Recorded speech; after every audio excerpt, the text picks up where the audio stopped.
8.1 का पहला सवाल, जिसके अंदर त्रिभुज ABC दिया है। ये त्रिभुज ABC समकोण त्रिभुज है। इस समकोण त्रिभुज के अंदर कोण भी 90 डिग्री का दिया गया है। दो भुजाओं की लंबाई दी गई है। BC 7 सेमी दिया है और AB 24 सेमी दिया है। अभी इसकी तीसरी भुजा यानी जो 90 के सामने वाली है, जिसको अपने कर्ण बोलते हैं, हाइपोटेनस, वो अपने को पता नहीं है। आपको पिछली क्लास में बताया था कि अगर समकोण त्रिभुज में किसी एक भुजा की लंबाई पता नहीं हो तो एकमात्र जरिया है पाइथागोरस प्रमेय की सहायता लो। तो यहाँ पे तीसरी भुजा AC निकालने के लिए पहले मैं जो दी गई भुजाएं हैं इनकी नाप लिख देता हूँ। AB आपको दी है 24 सेमी और BC आपको दी है 7 सेमी। आपको AC की लंबाई पता करनी है तो यहाँ पे पाइथागोरस प्रमेय ही लगानी पड़ेगी। पाइथागोरस प्रमेय का दूसरा नाम है बोधायन प्रमेय। तो आप एक बार नाम लिख देना पाइथागोरस प्रमेय से। और पाइथागोरस प्रमेय क्या कहती है? कर्ण स्क्वायर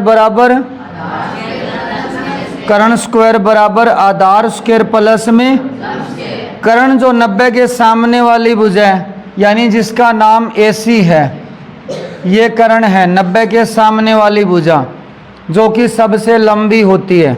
लंबाई में ये सबसे लंबी होती है, बाकी दोनों से लंबी होती है। तो यहाँ पे कर्ण का नाम लिख दो क्योंकि लंबाई तो पता नहीं है। ऊपर स्क्वायर है तो स्क्वायर लगाओगे। आधार एक बार आप इसमें से किसी को भी मान लो, एक आधार है एक लंब है, किसी को ही मान लो। तो आधार में एक बार 7 को मान लेता हूँ, प्लस लंब मान लेते हैं कि 24 है। तो 24 का स्क्वायर, 7 का स्क्वायर होता है 49, 24 का 576 और इधर चल रहा है अपना AC स्क्वायर। अब 49 और 576 हो गए 625। इधर चल रहा है AC स्क्वायर, स्क्वायर हटाओगे रूट लगाओगे, 625 का वर्गमूल 25 सेमी। यानी आपकी AC भुजा जो कि कर्ण थी वो 25 सेमी आ चुकी है। अब इस पहले के पहले सवाल के अंदर आपको मान पूछा है साइन A का। यहाँ पे ध्यान देने वाली बात है, साइन का फॉर्मूला आप कौन सा लगाओगे? साइन का फॉर्मूला लगाओगे जो लंब कर्ण आधार में आता है, क्योंकि हमें लंब कर्ण आधार ही तो पता है। कल को आप लगा दो साइन बराबर 1/कोसेक, उसको लगाने का कोई औचित्य कोई रीज़न नहीं है। तो आप फॉर्मूला वो लगाओ जो इस सवाल में फिट बैठे। अब इस सवाल में लंब कर्ण आधार आपको दे रखे हैं तो इसलिए आप साइन का फॉर्मूला लगाओगे। कौन सा? लाल बटे कक्का से जो बनता है। क्या बनता है साइन का? मैं यहाँ लिख देता हूँ। हाँ बोलो, यहाँ क्या लिखा जाता है? साइन। तो साइन का फॉर्मूला होता है लंब बटा कर्ण।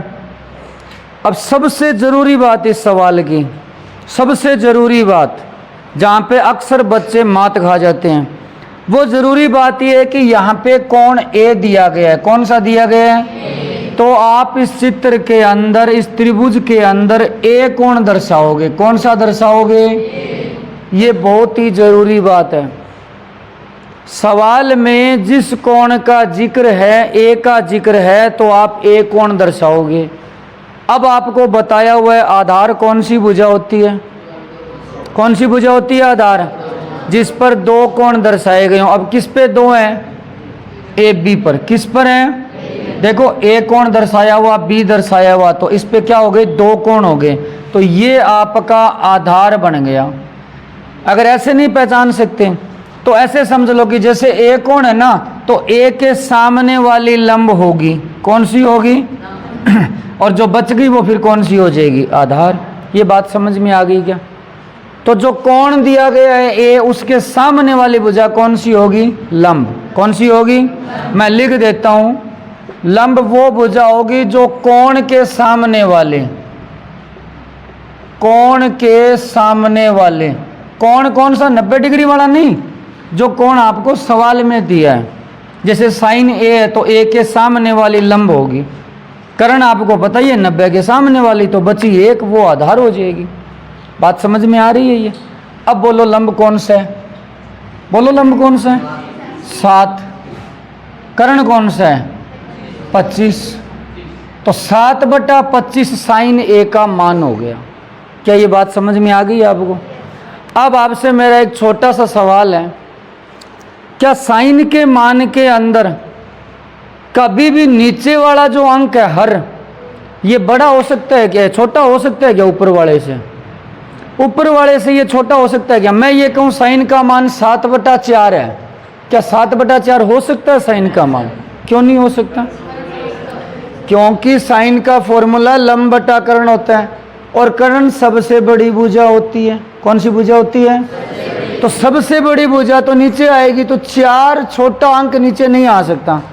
नीचे साइन के अंदर हमेशा बड़ा अंक यानी कि कर्ण ही आएगा। बात समझ में आ गई है? अब इसी के अंदर एक चीज और भी पूछी आपसे, कोस ए का मान। अब कोण तो वही है ना, ये कोण वही है, तो ए के सामने वाला लंब भी वही रहेगा, आधार भी वही रहेगा। अब कोस का फॉर्मूला क्या होता है? इस फॉर्मूले के मुताबिक कोस का फॉर्मूला होता है आधार बटे, अब आधार कितना है इसमें? 24। आधार कितना है? और बटे कर्ण कितना है? क्या कोस में भी नीचे वाला अंक छोटा हो सकता है ऊपर वाले से? क्या इसमें हर अंश से छोटा हो सकता है क्या? मैं ये पूछ रहा हूँ, कर्ण आधार से छोटा हो सकता है क्या? कभी नहीं हो सकता। तो कोई ये कहते कि कोस का मान 4/3 है, पॉसिबल है क्या ये? कोई ये कह दे कोस का मान 4/3 है, पॉसिबल है क्या ये? क्यों नहीं है? कोस का फॉर्मूला होता है आधार बटे कर्ण। कर्ण छोटा नहीं हो सकता आधार से, इसलिए कोस का मान 4/3 इम्पॉसिबल है, कभी हो ही नहीं सकता ये। इसी सवाल का दूसरा पार्ट, इसके अंदर आपको साइन सी का मान पूछा है और कोस सी का मान पूछा है। क्या लंब और आधार वही रहेंगे या चेंज होंगे? चेंज होंगे। क्यों चेंज होंगे? क्योंकि अब की बार कोण बदल दिया गया है। कोण अब की बार ए की बजाय किसको दर्शाओगे? सी को। तो सी के सामने वाला, कोण के सामने वाली भुजा क्या हो जाती है? लंब हो जाती है। तो कोण सी है, तो सी के सामने वाली अब की बार ये लंब हो जाएगी, ये भुजा लंब हो जाएगी, ये कौन सी हो जाएगी? ये आधार हो जाएगी। अब चेंज हो गया लंब और आधार, कर्ण वही रहेगा 90 के सामने वाला। तो साइन का फॉर्मूला भी वही, लंब बटा कर्ण। अब लंब कितना है? 24 और कर्ण कितना है? 25। अच्छा एक और बताओ, कोस सी, कोस का फॉर्मूला आधार बटे कर्ण। आधार कितना है? आधार कितना है? 7। कर्ण कितना है? 25। तो इस तरीके से आपका ये पहला सवाल पूरा हो गया। कोई दिक्कत इस सवाल में नहीं। अब कुछ एक्स्ट्रा में सुनो। हमने कल एक पहली सर्वसमीका पढ़ी थी। पहली सर्वसमीका क्या थी? साइन स्क्वायर ए प्लस कोस स्क्वायर ए का मान कितना होता है? इस सवाल में भी आप वो चीज़ चेक करके देख सकते हो कि वो सही थी या गलत थी। इस सवाल में क्या साइन ए का मान है आपके पास? कितना है? 7/25। कोस ए का मान 24/25। हम यहाँ साइन स्क्वायर ए प्लस कोस स्क्वायर ए निकाल के देख सकते हैं, ये एक ही आएगा और हमेशा आएगा। तो चलो चेक करते हैं। हम चेक करते हैं साइन स्क्वायर ए प्लस कोस स्क्वायर ए का मान कितना आता है। आना कितना चाहिए? 1 आना चाहिए। चलो देखते हैं। साइन ए का मान कितना है? 7/25। ऊपर क्या है इसके? स्क्वायर। कोस ए का मान 24/25। ऊपर क्या है इसके? स्क्वायर कर दो। 7 का स्क्वायर 49, 25 का स्क्वायर 24 का स्क्वायर और 25 का स्क्वायर। एलसीएम ले लो, सीधा जोड़ दो। 49 और 576 हो गए 625/625। आंसर कितना आया? तो यानी हमारी पहली सर्वसमीका भी सही है। आप चाहो तो वो भी चेक कर सकते हो। कौन सी? दूसरी वाली। दूसरी वाली कौन सी होती है? 1 प्लस में tan स्क्वायर ए बराबर में, इसके लिए आपको tan का मान चाहिएगा, sec का मान चाहिएगा। आप कहो तो निकालें। चलो tan a का मान निकालते हैं। सवाल तो यहाँ पूरा हो गया, ये एक्स्ट्रा में चल रहा है। tan a का मान, tan का फॉर्मूला होता है लंब बटे आधार। अब याद रखना कोण a है, कोण क्या है तो a के सामने वाला लंब। अब ये चेंज हो जाएगा फिर से, ये अब की बार लंब है और ये अब की बार क्या है आधार है। ये चेंज क्यों हुआ लंब और आधार? क्योंकि कोण a दे रखा है तो a के सामने वाला लंब होगा, ये वाली भुजा लंब होगी। कोण ये वाला a दर्शाना है, अब की बार c नहीं दर्शाना है। बात समझ में आ रही है क्या आपके? तो बोलो लंब कितना है, कितना है लंब 7, आधार कितना है 24। दूसरी सर्वसमीका में tan के अलावा और कौन आता है? चलो sec का मान निकालते हैं। पर sec तो पता ही है ना, cos का उल्टा होता है, नहीं होता sec cos का उल्टा। तो cos कितना है 24 बटा, उसका उल्टा कर दो 25 बटा 24। अब दूसरी सर्वसमीका चेक करते हैं, मैं यहाँ लिखता हूँ।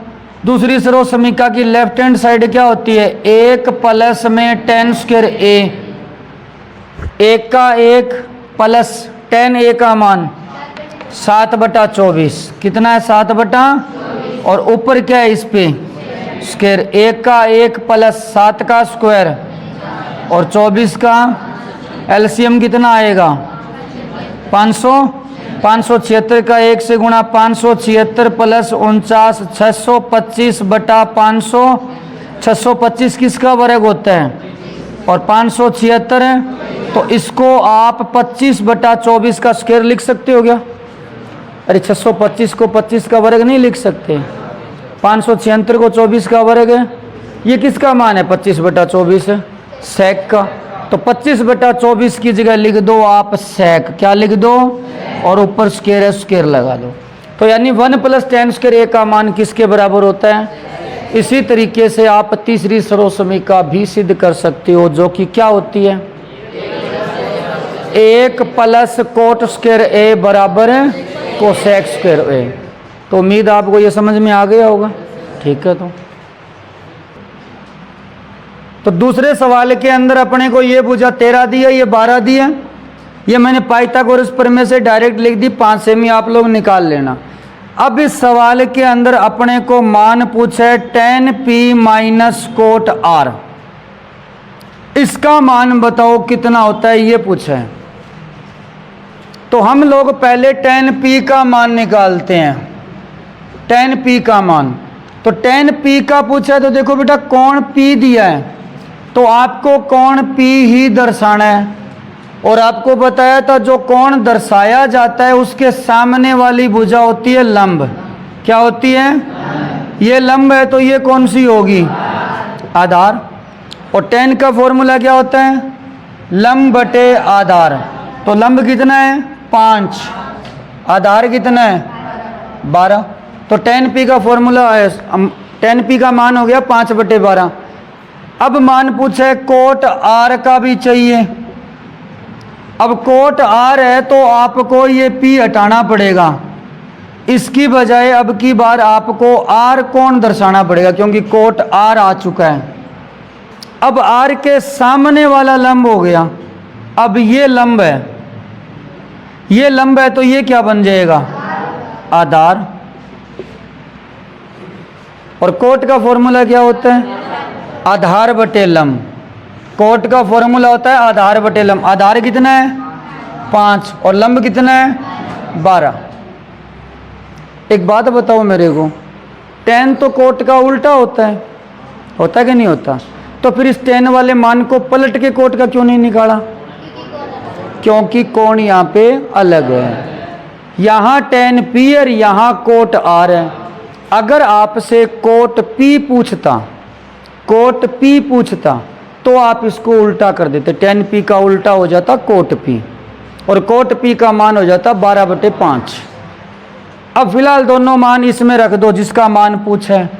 tan p का मान है 5 बटे 12, कोट r का मान भी 5 बटे 12, कैंसिल हो गया, कितना आ गया? तो इस तरीके से आपका दूसरा सवाल है, ठीक है।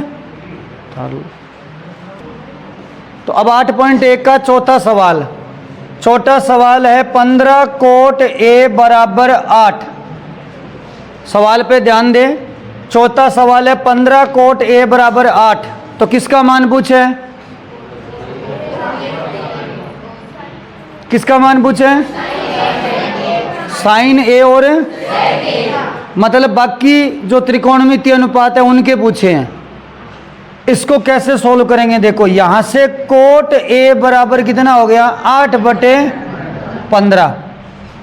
आप ये कह सकते हो कोट का फॉर्मूला होता है आधार बटे लंब। कितना होता है? यानी यहां पे आधार तो हो गया 8 और लंब हो गया 15। फिर से देख लीजिए, 15 मैंने इधर भाग में लगा दिया तो कोट बराबर 8/15। कोट का फॉर्मूला होता है आधार बटे लंब। ये आधार बटा लंब कहाँ से लिखा? लाल बटे कक्का वाले सूत्र से। तो आधार का मान 8, लंब का मान 15। अब बाकी किसका रह गया? कर्ण का। तो पाइथागोरस प्रमेय लगा दो। कर्ण स्क्वायर बराबर क्या होता है? मान रखो फटाफट। आधार कितना है? 8। लंब कितना है? 15। तो 15 का स्क्वायर 8 का स्क्वायर है और 15 का स्क्वायर है और ये कर्ण का स्क्वायर 225 और 64 289। तो कर्ण स्क्वायर बराबर 289। तो कर्ण का स्क्वायर हटा दिया, 289 का वर्गमूल 17 सेमी। तो कर्ण का मान आ चुका है 17 सेमी। अब आपको जिसका मान पूछा है उसका बता दीजिए। आपसे पूछा साइन ए क्या होता है? लंब बटा कर्ण। कितना है लंब? लंब कितना है? 15 और कर्ण कितना है? 17। तो 15/17। और किसका मान पूछा है? सेक ए का। ये क्या होता है? कर्ण बटे आधार। कर्ण कितना है? 17। आधार कितना है? आधार कितना है? 8। तो इस तरीके से आप सेक का मान लिख सकते हो 17/8। अब बाकी का भी लिख सकते हो। बाकी का लिख सकते हो। tan का लिख दो। tan ए का लंब बटे आधार। लंब कितना है बोलो? लंब कितना है? लंब का मान है 15 और आधार का कितना है? 8। और वैसे भी tan किसका उल्टा होता है? कोट का। कोट का 8/15 है तो tan का 15/8। तो इस तरीके से आप किसी भी त्रिकोणमितीय अनुपात का मान निकाल सकते हो। समझ में आ गया ये? ठीक है। छठे सवाल के अंदर कोस ए बराबर कोस बी दिया है और आपसे ये कह रहा है कि सिद्ध करो कोण ए और कोण बी बराबर है। इसके लिए अपने एक काम करते हैं, एक समकोण त्रिभुज ले लेते हैं। इसके अंदर ए कोण ये ले लेते हैं, बी कोण ये ले लेते हैं और सी ले लेते हैं 90 डिग्री का। इस सवाल में बोला गया है कोण ए और बी न्यून कोण है। ए और बी क्या है? मतलब ये 90 नहीं है। तो 90 नहीं है तो मैंने ये दोनों ए और बी ले लिए क्योंकि ये दोनों न्यून कोण है। आप मेरे को यहां से कोस ए का मान बताओ। इसका प्रूफ दे रहा हूं मैं आपको। प्रूफ का मतलब प्रमाण। कोस ए का मान बताओ। कोस ए का फॉर्मूला आधार बटे कर्ण। अब देखो कोण ए दिया है। कोण ए दिया है तो इसका मतलब इसके सामने वाला लंब होगा। तो आधार कौन सा हुआ? इसके सामने वाला लंब है तो आधार कौन सा हुआ? AC। तो आधार हो गया AC। आधार बटे कर्ण। कर्ण क्या है? AB। कर्ण क्या है? इसी तरीके से कोस बी भी तो चाहिए अपने को। अब कोस बी है तो इसका मतलब कोण बी दर्शाओ। कोण बी दर्शाएंगे तो ये रहा कोण बी। अब लंब कौन सा हो जाएगा? अब लंब बी के सामने वाला AC। यानी ये हो गया लंब तो ये हो गया आधार। और कोस का फॉर्मूला होता है आधार बटे कर्ण। आधार कितना है? AC BC। आधार कितना है? और कर्ण कितना है? AB। आपको जो दिया है, आपको जो दिया है उसमें रख दो। दिया क्या है बोलो? मैं लिख रहा हूं कि चूंकि अपने को दिया है कोस A बराबर कोस B। कोस A का मान क्या निकाला था हमने? AC बटा AB। और कोस B का क्या निकाला था? अगर इस AB का मैं इधर तिरछा गुणा करूं तो ये AB कहाँ आएगा बोलो? ऊपर आएगा। और AB से AB क्या हो जाएगा? क्या आया बोलो? यानी ये AC भुजा, ये वाली AC भुजा इस वाली BC भुजा के बराबर है। ये AC भुजा इस वाली BC भुजा के बराबर है। 9वीं क्लास में हमने एक प्रमेय पढ़ी, अगर किसी त्रिभुज के अंदर दो भुजाएं बराबर हो तो इनके सामने के कोण भी क्या होते हैं, बराबर। यानी AC के सामने कोण है B, AC के सामने कौन सा कोण है, और BC के सामने, इस भुजा के सामने कोण कौन सा है, A। तो यानी B कोण किसके बराबर आ गया, यही अपने को सिद्ध करना था। बात समझ में आई है? ठीक है। 7वां सवाल है, कोट थीटा का मान आपको दिया है, कितना दिया है, कोट थीटा का मान 7/8, और आपसे इस चीज का मान पूछा है। सवाल है 1 प्लस में साइन थीटा गुणा में 1 माइनस में साइन थीटा, और बटे में है 1 प्लस में कोस थीटा और 1 माइनस में कोस थीटा। क्या आपने कभी ऐसा फॉर्मूला पढ़ा है, A प्लस B? अरे ये दोनों एक जैसे नहीं है क्या, ये और ये? दोनों में सिर्फ किसका फर्क है, प्लस माइनस का।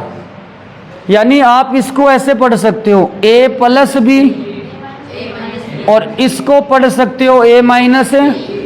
अब A plus B into A minus B होता है A स्क्वायर माइनस, ये होता है A square minus A square को मतलब 1 गो स्क्वायर, और माइनस B स्क्वायर को मतलब साइन गो स्क्वायर।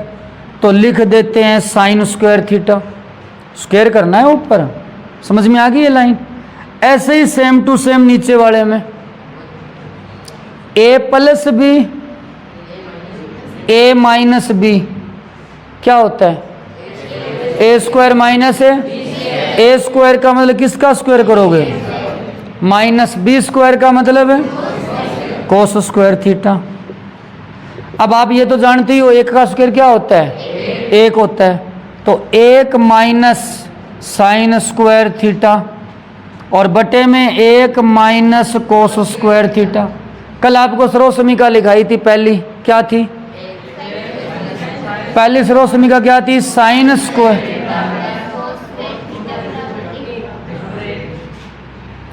यहां से साइन स्क्वायर इधर ले जाओ, साइन स्क्वायर इधर ले जाओगे 1 माइनस साइन स्क्वायर, और वो किसके बराबर होगा, तो 1 माइनस साइन स्क्वायर की जगह लिख दो कोस स्क्वायर थीटा। कहां से लिखा है, पहली सर्वसमीका से।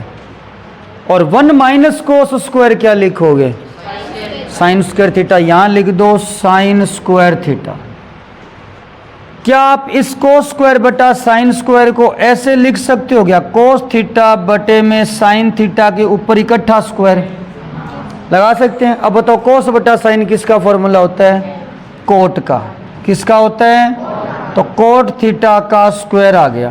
कोस बटा साइन फॉर्मूला किसका होता है, कोट का।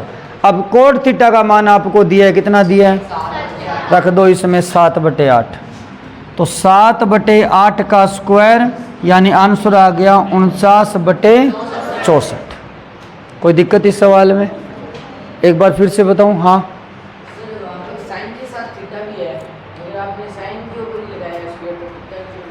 ये बात बेटा पहली क्लास में आपको बता दी थी कि जब हम साइन थीटा को साइन थीटा से मल्टीप्लाई करते हैं, साइन थीटा को जब साइन थीटा से मल्टीप्लाई करते हैं तो ये जो स्क्वायर लगता है ना वो साइन पे लगता है, थीटा पे नहीं लगता। क्यों नहीं लगता, क्योंकि ये जो साइन स्क्वायर थीटा है ना, ये साइन स्क्वायर थीटा वो इस तरीके से साइन थीटा पे स्क्वायर माना जाता है। मैंने यहाँ पे 1 plus sine theta 1 minus sine theta को 1 माइनस साइन स्क्वायर थीटा लिखा है। ये जो साइन स्क्वायर थीटा है ना, साइन स्क्वायर थीटा, आप इस साइन स्क्वायर थीटा को ऐसे भी लिख सकते हो। समझ में आ गई बात ये? तो ये जो स्क्वायर जो है ना, ये जो स्क्वायर है वो साइन पे माना जाता है, ना कि थीटा पर। समझ में आ गई बात? ये थीटा पे मानना ही नहीं जाता, ये किस पर माना जाता है, साइन पे। समझ में आ गई बात? ये जो साइन थीटा शब्द है ना, ये अलग नहीं है, ये एक ही शब्द है, ये एक ही शब्द है। ये जो मैंने स्केयर लगाया है ना, वो स्केयर किस पे है? साइन थीटा पर। किस पे है वो स्केयर है? साइन थीटा पर। समझ में आ गई बात? ये ठीक है, इस तरीके से।